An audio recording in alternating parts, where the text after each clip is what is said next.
시청자 여러분 안녕하십니까? 신흥균의 군사TV 디펜스 브리핑입니다. 일요일 아침에 전해드리는 오늘 디펜스 브리핑은 두 가지 메인 뉴스를 가지고 왔습니다. 지금 중국 곳곳에서 기존의 랴오닝, 산둥 항공모함과 더불어서 푸젠 항공모함까지 동시에 실전에 배치하기 위한 그런 노력들이 계속해서 진행이 되고 있는데, 이렇게 세 척의 항공모함을 준비 중인 중국에게 그야말로 청천벽력 같은 소식이 하나 들어왔습니다. 우리에게는 굉장히 좋은 소식이겠죠?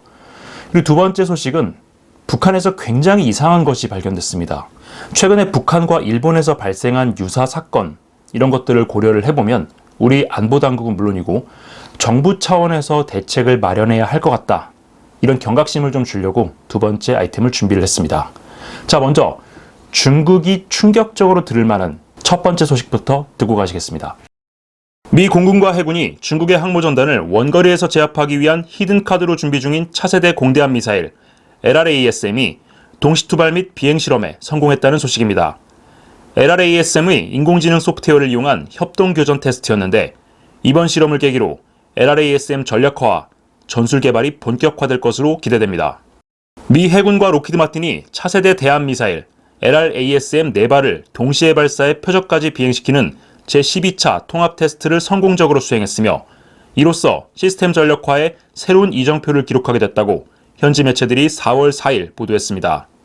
지난달 말 실시된 것으로 알려진 제12차 통합 테스트에 대해 개발사인 로키드 마틴 측은 미사일 최신 구성에 대한 검증 훈련이었고, 향후 성능 향상을 위한 기술적 토대를 마련하는 실험이었다고 평가했습니다. 이번 훈련은 인공지능을 이용한 협동교전 능력을 실험하기 위한 목적에서 실시됐는데요. 항공기에서 발사된 4발의 LRASM이 네트워크를 통해 상호 협력하며 최적의 공격 코스를 산출하고 돌입하는 프로세스가 시연됐습니다. GPS와 INS, 액티브 및 패시브 레이더, 열 영상 센서 및 전자전 시스템 등 복합 유도장치에 인공지능 소프트웨어를 결합한 LRASM의 유도장치는 표적 성질을 분석해 표적의 레이더 취약지대를 찾아 비행 코스를 수정할 수 있는 능력을 가지고 있습니다. LRASM은 여러 발이 동시에 발사됐을 때 저전력 데이터 링크 시스템을 이용해 미사일 간의 교신을 주고받으면서 적의 취약점을 공략하고 공격 포인트가 중복되지 않도록 스스로 공격 전술을 수정할 수 있는 능력도 보유하고 있습니다.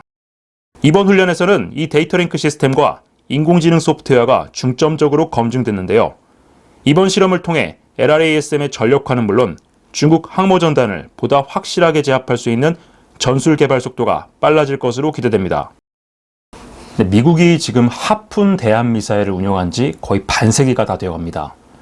반세기 동안 사실 미국이 이런 대함 미사일을 이용한 함대함 타격전을 벌일 일이 거의 없었기 때문에, 그래서 미국은 이 분야에 대한 투자가 굉장히 좀 부족했었는데, 이번에 제즘 ER을 가지고 대함 미사일로 만든 이 LRASM, Long Range Anti-Ship Missile이라는 장거리 대함 미사일, 이것은 정말 걸작으로 나올 것 같습니다. 일단 하푼 미사일은 수직 발사기에 호환이 되지 않죠. 별도의 캐니스터를 이용해서 경사형 발사기에서 운영을 해야 되고, 사정거리도 상대적으로 좀 짧은 편이고, 무엇보다 비스텔스의 아음속이기 때문에 요격당할 확률이 굉장히 커서 21세기 함대함 교전에는 그렇게 적합하지 않다라는 평가들이 좀 많습니다. 자, 그런데 이 LRASM 같은 경우에는 하푼에서 제기된 모든 문제가 해결됐습니다. 일단은 막 41 수직 발사기에서 이용을 할 수가 있고요. 그리고 사거리가 비약적으로 향상돼서 적의 함대공 그리고 전투기의 요격 범위 밖에서 공격을 할 수가 있습니다.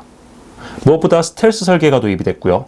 이번 실험을 통해 인공지능에 대한 이런 능력 검증이 집중적으로 이루어지면서 인공지능에 의한 협동교전 능력도 검증을 받았습니다. 이 LRASM은 원래 그 기반이 되는 제즘 ER 미사일이 사거리가 900km 이상이죠. 그러다 보니까 비슷한 사거리가 나오지 않겠냐라는 관측도 있었는데, 이 대함 미사일은 기본적으로 하이, 그러니까 고고도에서 비행하는 게 아니라 저고도로 비행을 하죠. 이렇게 저고도로 비행을 하기 때문에 아무래도 항력이 좀 크니까 사거리가 크게 감소하는 부분이 있겠죠. 그래도 560km, 하푼의 거의 3배에 달하는 엄청난 사거리를 갖고 있기 때문에 적의 장거리 함대공 자산으로부터 안전한 지역에서 발사가 가능하고요. 탄두 중량이 무려 450kg, 하푼의 거의 2배에 달하기 때문에 어지간한 군함은 일격에 무력화시킬 수 있습니다. 자, 이 그림에서 보시는 것이 이 LRASM에 탑재된 인공지능 소프트웨어가 적의 군함이 무엇인지 식별을 하고 그 군함의 가장 취약점이 어딘지 파악해서 그 취약점으로 돌입하는 그 과정을 컴퓨터 그래픽 영상으로 구현을 한 겁니다. 자, 보시면 보통 군함의 저 위치에는 CIC, 전투정보실이 있죠. 이 전투정보실은 함정의 지휘 통제를 모두 총괄하는 그런 역할이 집중되어 있기 때문에 이곳에 450kg짜리 탄두가 장렬하게 되면 군함은 그대로 능력을 상실하게 되죠. 그리고 이 LRASM이 무서운 것이 이번 12차 검증 테스트에서도 검증이 됐지만은 여러 개의 미사일을 동시에 발사해서 각각의 미사일에 탑재되어 있는 인공지능이 야, 나는 이쪽으로 갈게. 너는 이쪽으로 가. 그런데 저 표적함을 보니까 레이더가 어떤 레이더고 어떤 방향으로 계속해서 빙글빙글 돌면서 어떤 각도로 빔을 조사를 하고 있으니까 그것을 피해서 어떻게 들어가자. 이런 조율을 인공지능이 한다는 겁니다. 물론 이러한 인공지능 소프트웨어를 만들기 위해서는 그 해당 함정, 그러니까 지금 중국이나 북한, 러시아가 가지고 있는 모든 함정의 레이더 그리고 전투정보 시스템에 대한 사전 데이터가 필요하겠죠. 물론 미국은 고도의 정보 자산을 이용해서 그러한 데이터베이스를 가지고 있고 그 데이터베이스를 바탕으로 해서 이 미사일을 만들었을 것이기 때문에 중국이나 북한, 러시아 군함이 이 LRASM의 동시다발 공격을 회피하는 것 그리고 방어하는 것은 사실상 불가능해 보입니다. 자, 그런데 이 LRASM이 더 무서운 것은 이렇게 위력적인 미사일을 엄청나게 많은 물량으로 동시에 집중해서 공격할 수 있다는 겁니다. 기존의 하푼 같은 경우에는 군함 한 척에 8발 정도밖에 안 들어가고요. 전투기에도 보통 2발 정도밖에 탑재가 안 되는데 이 LRASM 같은 경우에는 슈퍼호넷 기준으로 4발까지 들어가죠. 그리고 F-15E, 지금 최근에 계속 EX에 인티를 해서 검증을 하고 있는데 5발에서 6발까지 탑재가 됩니다.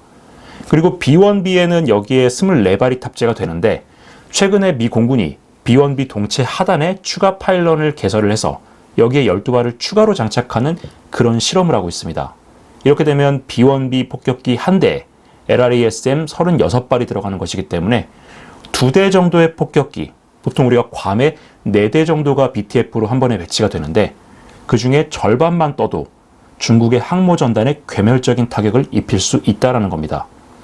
그리고 최근에 미 공군이 래피드 드래곤 프로그램이라고 해서 수송기에서 6발 또는 9발짜리 컨테이너에 이 제짐 계열 미사일을 탑재한 다음에 공중에서 투발하는 그런 방식을 실험을 하고 있는데 C-17 수송기 같은 경우에는 여기에 20발 이상의 LRASM 내지는 제짐이 들어갈 수 있죠.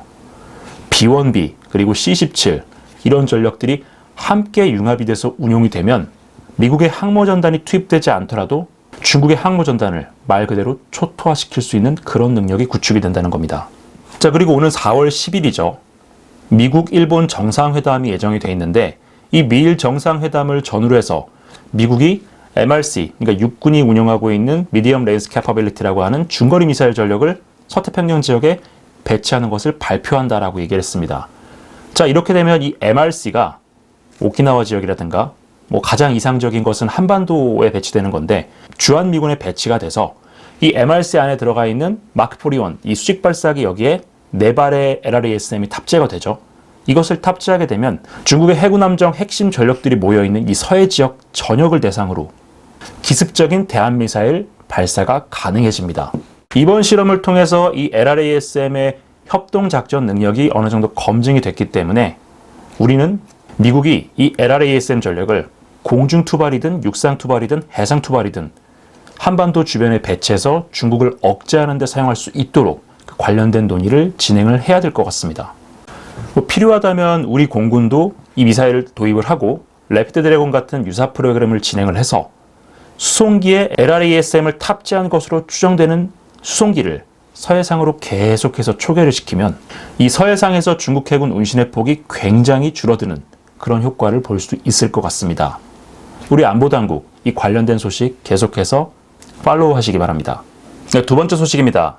우리 안보에 굉장히 심각한 위협이 될 수도 있는 그런 소식인데 우리 안보당국, 북한이 이 시설을 통해서 무엇을 꾀하고 있는지 면밀하게 추적해서 관련 대책을 빨리 세워야 될 것 같습니다.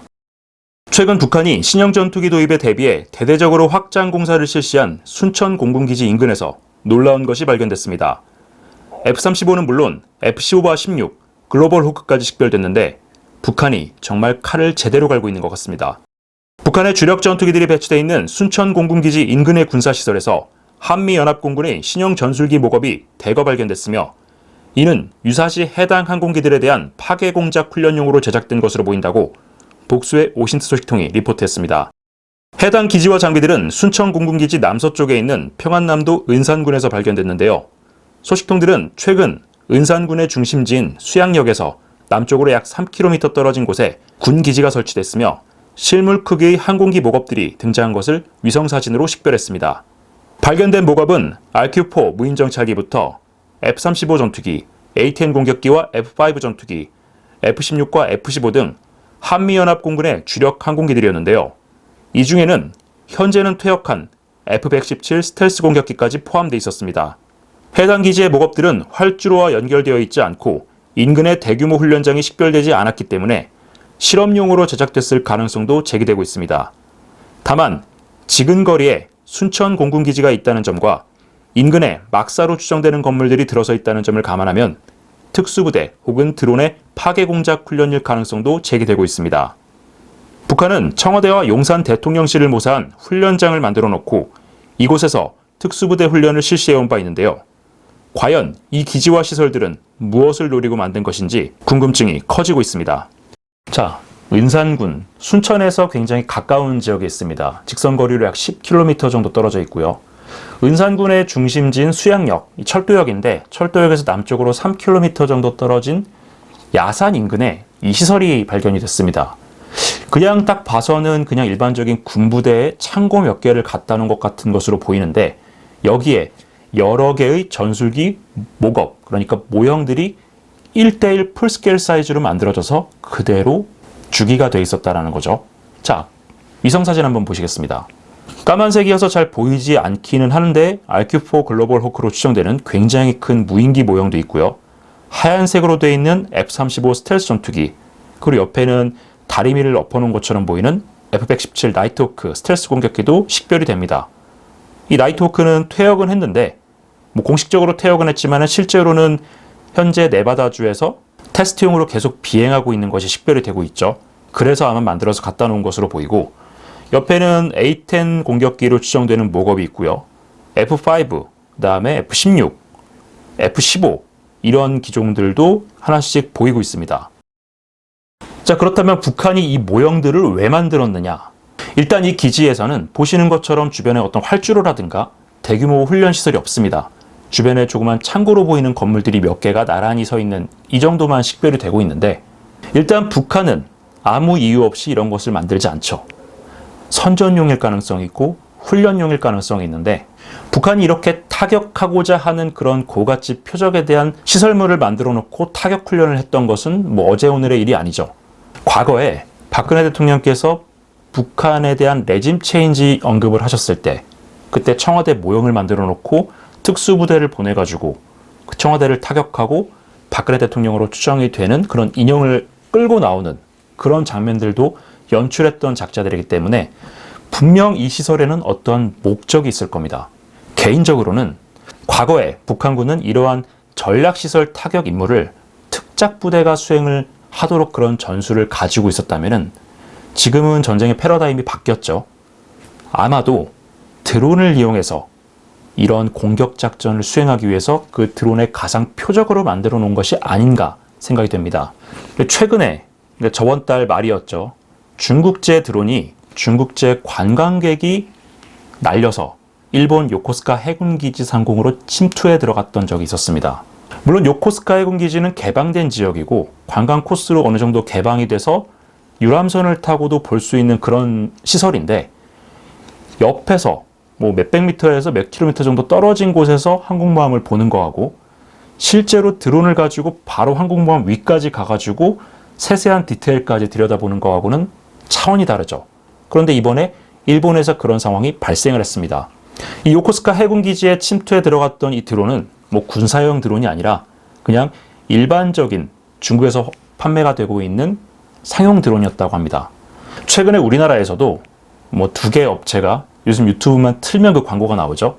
그 광고 안에서 회원가입만 하면은 20만 원짜리 드론을 무료로 드립니다. 그리고 그 드론에 최첨단 카메라, 고화질 카메라가 달려 있어서 촬영은 물론이고 영상 녹화까지 가능하다. 뭐 이런 식으로 선전을 하는 걸 보셨을 겁니다. 이런 것들을 이용해서 정찰 행위를 하는 건데 여기서 조금만 발상을 전환하면 이 드론을 이용해서 정찰은 물론이고 타격 작전도 가능합니다. 실제로 우크라이나군이 FPV 드론이라고 해서 퍼스트 퍼슨 뷰라고 해서 1인칭 시점 드론이라는 것을 대량으로 만들고 있죠. 1월하고 2월에만 20만 대가 넘는 드론을 제작을 해서 전선에 투입을 하고 있는데 굉장히 작습니다. 뭐 몇백 그램밖에 안 되는 이 드론이 전술적으로 어떤 효과가 있겠느냐 의심하는 분들이 굉장히 많은데 자, 이 영상 한번 보시겠습니다. 동부전선에서 우크라이나군의 FPV 드론이 열압력 탄두를 장착한 채로 건물에 들어가서 건물 하나를 초토화시키는 그런 영상입니다. 최근에 나오는 드론들은 배터리라든가 모터 성능이 상당히 좋기 때문에 페이로드, 그러니까 탑재 중량이 굉장히 높아지고 있습니다. 수류탄 1개 정도만 탑재를 하더라도 얼마 전에 저희가 영상을 통해 보여드린 것처럼 T-90M과 같은 최신 전차도 일격에 파괴할 수 있습니다. 지금 러시아군이나 우크라이나군 모두 이 FPV 드론을 굉장히 적극적으로 활용을 하고 있고요. 두 나라 군대 모두 이게 드론에 장착된 카메라를 가지고 표적을 보면서 이렇게 돌입을 하는 거기 때문에 어떻게 하면 이 드론의 명중률을 높일 수 있을까? 시뮬레이터까지 만들어서 훈련을 하고 있습니다. 저는 개인적으로 이 항공기 모급들이 북한군이 지금 준비하고 있는 드론에 의한 사보타주를 위한 것이라고 생각을 합니다. 제가 수원, 그리고 오산, 그리고 이제 미군 캠프 험프리 지역, 그 지역 주변을 굉장히 좀 자주 가는데 지나갈 때마다 항상 느끼는 것이 여기는 이렇게 기지 내부가 다 밖에서 볼 수 있을 만큼 보안이 허술하구나 라는 생각이 듭니다. 물론 그 주변에 차를 세워놓고 기지 내부를 사진을 찍거나 이러면은 최근에는 신고가 많아져서 바로바로 경찰들이 출동을 하긴 하는데 사람이 서서 기지를 바라보는 거하고 멀찌감치 숨어서 이 소형 드론을 날리는 거하고는 차원이 다르죠.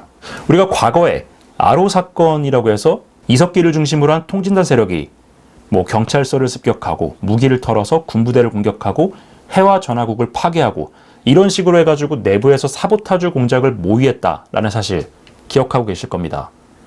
10년 전에는 그런 방식으로 사보타주를 했다면 지금은 드론을 이용해서, 왜냐면 지금 중국이 무료로 드론을 대량으로 뿌리고 있으니까 이 드론을 이용해서 군부대에 사보타주를 할 수도 있다는 거죠. 당장 우리 성남기지 보면은 성남기지 바로 옆에 주택가가 있죠. 그 근처 공원에서 드론을 띄워서 성남기지에 있는 대통령 전용기라든가 각종 특수작전기들을 공격할 수도 있는 거고요. 오산이나 평택에 있는 공군기지 주변에서 드론을 띄워서 그 내부에 있는 전투기를 공격할 수도 있는 거고요. 북한이 가장 싫어하는 청주에 있는 F-35 드론을 띄워서 공격할 수도 있는 겁니다. 자, 문제는 이러한 드론에 대해서 우리가 대응할 수 있는 능력이 사실상 없다라는 거죠. 이 소형 드론 같은 경우에는 사람의 이렇게 팔뚝 정도밖에 안 되는 굉장히 작은 크기를 갖고 있기 때문에 이 사이즈의 드론은 일반적인 공군기지에서 운용하는 레이더에 거의 탐지가 안 됩니다. 그렇기 때문에 드론을 전문적으로 탐지할 수 있는 그런 소형 레이더를 여러 개를 깔아놓고 그것을 네트워크로 연결을 하고 또 360도 전방향을 실시간으로 감시해야만 이런 드론들을 탐지할 수가 있는데 지금 우리 공군기지도 그렇고 대통령실도 그렇고 이러한 드론 방공 시스템이 제대로 구비된 곳이 거의 없죠. 왜냐하면 우리 당국자들이 이것의 위험에 대한 인식을 거의 가지고 있지 않기 때문인데 최근에 국내에서 발생하고 있는 이 소형 드론, 민수용 드론의 위협과 관련해서 우리 정부 당국이 범정부 차원에서 이에 대한 대책을 마련해야 될 것 같습니다. 주요 시설마다 이런 드론 방어용 레이더 그리고 드론 방어용 제머라든가 유격 체계를 갖춰놓고 민관군이 합동으로 이 드론 위협으로부터 국가 전략 시설을 보호할 수 있는 그런 대책들을 서둘러 마련해야 될 것 같습니다. 아울러서 곧 있을 선거, 이 선거에 과거 통진당 세력들이 더불어민주당의 지원을 받아서 제도권으로 대거 진입할 준비를 하고 있습니다. 과거 제도권에 진입했던 이 종북 세력들이 어떤 짓을 꾸몄는지 그 점을 상기하면서 방어적 민주주의가 무엇인지 유권자의 힘을 확실히 보여주시는 계기가 되길 바랍니다. 오늘 저희가 준비한 소식은 여기까지입니다. 시청해주셔서 감사합니다.